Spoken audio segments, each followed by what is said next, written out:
Have you ever wondered why life pulls certain people away from the crowd? No matter how much they try to connect, they always feel distant or alone. It's not random, it's not a coincidence, and it's definitely not a punishment. When God isolates someone, it's for a reason bigger than they can see in the moment. It's not about rejection, it's about preparation. If you've been feeling this way, like life is stripping things away and forcing you into solitude, then listen closely.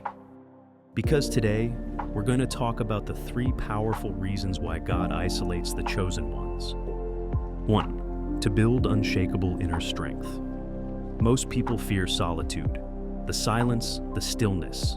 It makes them uncomfortable. They fill their time with distractions to avoid being alone with their thoughts. But growth doesn't happen in comfort. Strength isn't built in noise.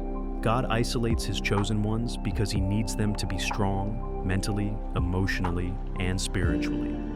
In solitude, you're forced to face your fears, your doubts, your weaknesses. At first, it's painful, but this is where transformation happens. The things that once triggered you lose their power.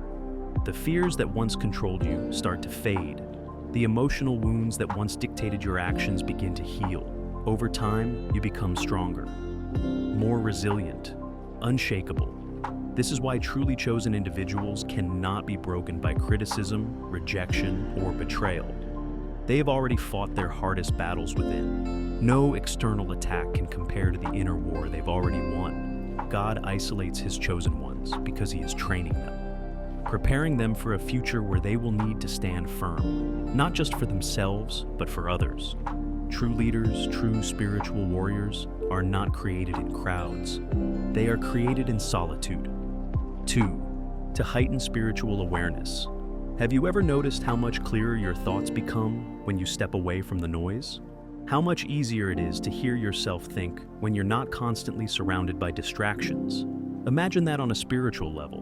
God isolates His chosen ones because He needs them to see what others cannot, to hear what others ignore, to understand what others fail to grasp. The world is full of noise. Everyone is talking, but very few are actually listening. People seek answers but are too distracted to recognize them when they appear. In solitude, chosen ones develop a heightened awareness. They begin to notice the patterns that others miss. They start to sense unseen forces at work. Their intuition sharpens, their discernment deepens, and their understanding of spiritual truths becomes second nature.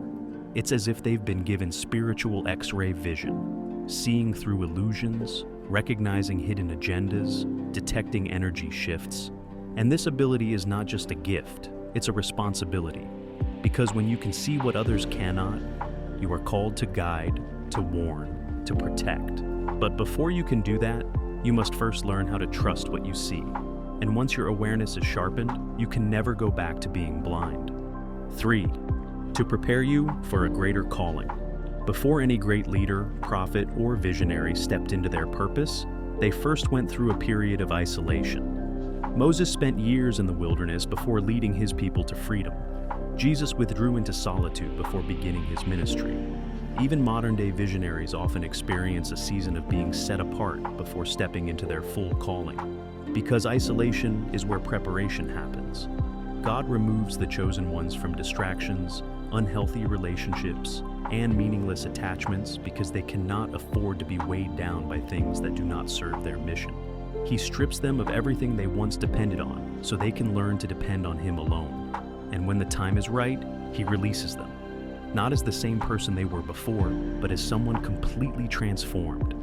Someone ready to lead, ready to serve, ready to step into their destiny. If you're in a season of isolation, don't fight it. Don't resist it. Instead, embrace it. God is not punishing you. He is preparing you. And when the process is complete, you won't just come out of it the same. You'll come out of it stronger, wiser, and ready for what was always meant for you. If this message spoke to you, let me know in the comments. I'd love to hear your thoughts. And if you haven't already, make sure to subscribe because we have more deep, thought-provoking content coming your way.